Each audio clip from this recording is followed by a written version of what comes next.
নমস্কার বন্ধুরা, কেমন আছেন? আশা করি সকলেই ভালো আছেন। আমিও মোটামুটি ভালো আছি। আমি আজ আপনাদেরকে একটা বাঙালির রেসিপি দেখাবো। সেটি হলো কাতলা মাছের ঝোল, পাতলা কোয়াশ আর আলু দিয়ে। দেখুন তবে আমি কিভাবে তৈরি করি। প্রথমে কড়াইটাকে আমি গরম করে নিলাম। আর আমি যেই ভাজাটা আগে ভেজেছি তার উপরে যেই তেলটুকু ছিল সেটুকুনি দিয়ে আমি এই আলু আর কোয়াশটাকে ভালো করে কেটে ধুয়ে জল ঝরিয়ে এখন আমি কোয়াশটাকে ছেড়ে দিলাম। ছেড়ে দেওয়ার পরে আলুও ছেড়ে দিচ্ছি।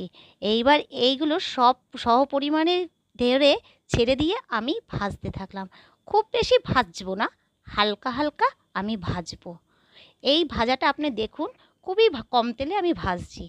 এই খানিকক্ষণ ভাজতে থাকবো, ভেজে নেব। কড়াইতে তেল দিয়ে আমি গরম করে হচ্ছে নাকি সেটা হাত দিয়ে দেখে নিলাম। এরপরে আমি খুন্তি দিয়ে নাড়াচাড়া করব ভালো করে। একটু ভালো করে নাড়াচাড়া করলে ওই যে সাইডে লেগে রয়েছে ওটাকে আমি ধীরে ধীরে একটু তাতিয়ে নিয়ে তুলে নিচ্ছি। এরপরে আমি এবার গ্যাসের ফ্লেমটা আমি কম করে দিচ্ছি। কম করে দিয়েছি যাতে বেশি তেলটা পুড়ে না যায়, যেহেতু তলায় আমার মশলাটা রয়েছে। এবার আমি একটা শুকনো লঙ্কা ছেড়ে দিলাম। শুকনো লঙ্কাটাকে একটু ভেজে নিচ্ছি। আমি মাছটাকে নিতে যাচ্ছি। এই মাছটা নিলাম, কাতলা মাছটাকে নিচ্ছি। এটা নিয়ে আমি আস্তে আস্তে করে হাতে লাগাচ্ছি না, যেহেতু আমার নিরামিষ রান্না একটু পাশে আছে, সেহেতু আমি ওটা হাতে লাগাচ্ছি না। আমি খুন্তি দিয়ে মাছটাকে আস্তে আস্তে তুলে ভেজে নেব। দেখুন কিভাবে আমি খুন্তি দিয়ে তুলে ভেজে নিচ্ছি। এইভাবে আস্তে আস্তে করে প্রত্যেক কটা মাছেই আমি ছেড়ে দেব। একটা একটা করে তুলে নিচ্ছি যাতে আমার এদিক ওদিক দিয়ে পড়ে না যায়, কেন আমার জায়গাটা খুবই ছোট্ট। আমি এই ছোট জায়গার মধ্যে আমি মাছটাকে কিভাবে রান্না করছি আপনারা দেখুন। খুব সুন্দরভাবে কড়াইতে অল্প পরিমাণে তেল দিয়ে আমি মাছটাকে একটা একটা করে ছেড়ে দিচ্ছি। এই ছেড়ে দিতে দিতে আমি পুরো মাছটাকে কড়াইয়ের মধ্যে দিয়ে দিলাম। এর মধ্যে কিন্তু একটা কাঁচা লঙ্কা দিয়েছি। সেই কাঁচা লঙ্কাটা ওর মধ্যে থাকবে, একটু ঝাঁঝ ঝাঁঝ ঝাল ঝাল লাগবে। অনেকে দেয় লঙ্কার গুঁড়ো, কিন্তু আমি লঙ্কার গুঁড়ো দিই না। আমি কাঁচা লঙ্কাটা দিই। দিলে স্বাদের পরিমাণটা খুব সুন্দর আসে। নুন হলুদ মাখিয়ে কাঁচা লঙ্কাটা দিয়ে আমি মাছটাকে ভালো করে লাল লাল করে এপিট ওপিট করে ভেজে নিচ্ছি। এপিট ওপিট করে আমি মাছটাকে উল্টে ভেজে নিচ্ছি বেশ ভালো করে লাল লাল করে। এই মাছটা আমি ভেজে নিতে গেলে আমাকে এই আস্তে আস্তে করে মাছটা ভেজে নিলাম। দেখুন কিভাবে আমি লাল লাল করে ভাজছি। ভাজা হয়ে যাচ্ছে, পুরো প্রায় ভাজা হয়ে গেছে। এবারে এই পিঠ থেকে ও পিঠটা একটু ভেজে নিচ্ছি। আস্তে আস্তে করে আমি খুন্তি দিয়ে তুলে দিচ্ছি। তুলে দিলে যে দেখুন আমি কিভাবে ভাজছি। আমি কিন্তু কম আঁচেই ভাজছি। এই যে ভেজে নিয়েছি, একেবারে পুরো দমে ভেজে নিচ্ছি। এই যে এখানে আমার এক পিঠ ও পিঠ কী সুন্দর করে ভাজা হয়ে গেছে লাল লাল করে।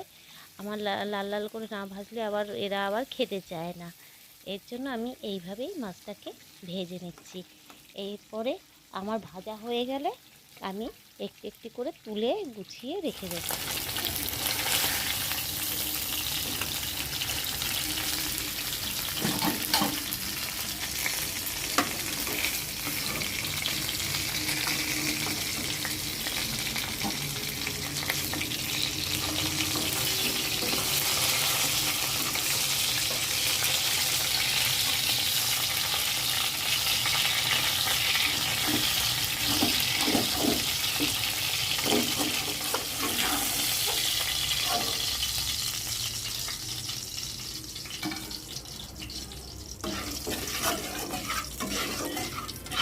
মাছ ভাজাটা হয়ে গেছে।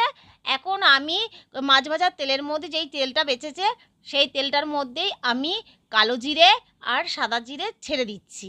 এইবার খুন্তি দিয়ে আমি ওটাকে নাড়াচাড়া করছি। একটু কালচে কালচে হলে আমি মশলাটাকে ছেড়ে দেবো। এখন আমি যে মশলাটা করে রেখেছি সেটা হচ্ছে সাদা জিরে এর গুঁড়ো আর ধনের গুঁড়ো, হলুদের গুঁড়ো আর একটু রেড চিলি পাউডার আর একটু ঝাল লঙ্কার গুঁড়ো, এগুলো দিয়ে আর একটু নুন, ওর মধ্যে সামান্য একটু নুন দিয়ে মিশিয়ে ওটাকে জল দিয়ে অনেকক্ষণ ভিজিয়ে রেখেছি, যাতে সব মশলা একসাথে ভেজানো হয়ে যায়। হয়ে গেলে ওটা বেশ ভালো লাগবে। এইবার আমি ওই মশলাটার মধ্যে দিয়ে মশলাটা এখন আমি ছেড়ে দেবো।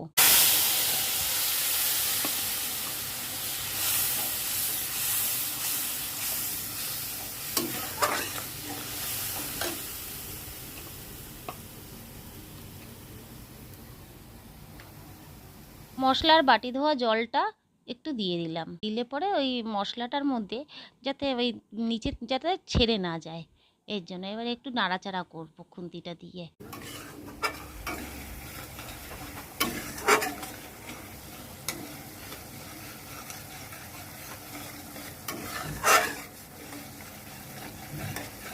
এবার আমি খুন্তিটা দিয়ে একটু নাড়াচাড়া দিচ্ছি।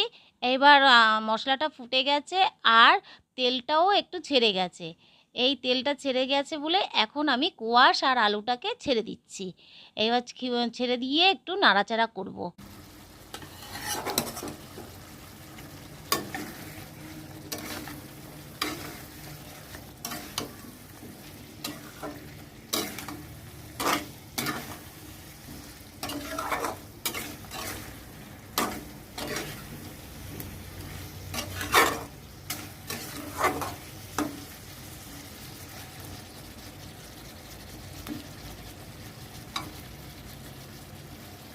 এবার আমি গ্যাসটাকে কমিয়ে দিলাম একটু, বেশি না। এবার আমার তেলটা ছেড়ে আসছে, প্রায় তেলটা ছেড়ে আসছে। এবার আমি এখানে একটু গরম জল, উষ্ণ গরম জল আমি অ্যাড করব।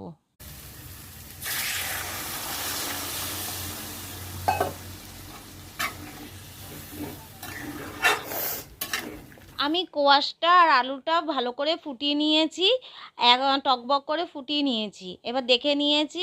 এখন আমি একটা দুটো করে মাছটাকে ছেড়ে দিচ্ছি।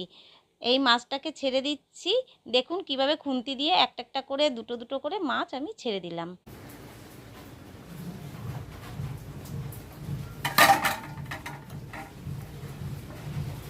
মাছের মধ্যে যে শুকনো লঙ্কাটা ভেজেছি সেটাকেও আমি দিয়ে দিচ্ছি। এবার আমি আস্তে করে ঢাকা দিয়ে দেবো। ঢাকা দেওয়ার পরে 5-7 মিনিট পর আমি ঢাকাটাকে তুলে দিলাম। তুলে দিয়ে আমি খুন্তিটা দিয়ে একটু নাড়াচাড়া করে দেখে নিচ্ছি যে এটা ঠিক আছে কি না। দেখলাম হ্যাঁ, সব কমপ্লিট আমার হয়ে গেছে। আমার মাছের ঝোল প্রায় শেষের দিকে। আপনারা দেখুন, আমি এখন এটাকে নামিয়ে দিচ্ছি। গ্যাসটাকে আমি একটু কমিয়ে নিচ্ছি। এবার আমি দু হাত দিয়ে ধরে কড়াইটাকে দিয়ে আস্তে আস্তে মাছের ঝোলটাকে নামিয়ে ফেলছি। কোয়াশ দিয়ে আলু দিয়ে পাতলা কাতলা মাছের ঝোল, বড় ছোট সকলেই খেতে পারবেন। আর আমাকে অবশ্যই কমেন্ট করে জানাবেন, লাইক করবেন, সাবস্ক্রাইবার করবেন। ভালো লাগলে সবাইকে আমার এই রান্নাটা রেসিপিটা করে দেখবেন। ভালো যদি লাগে সবাইকে ধন্যবাদ জানাচ্ছি। সাবস্ক্রাইবার করবেন।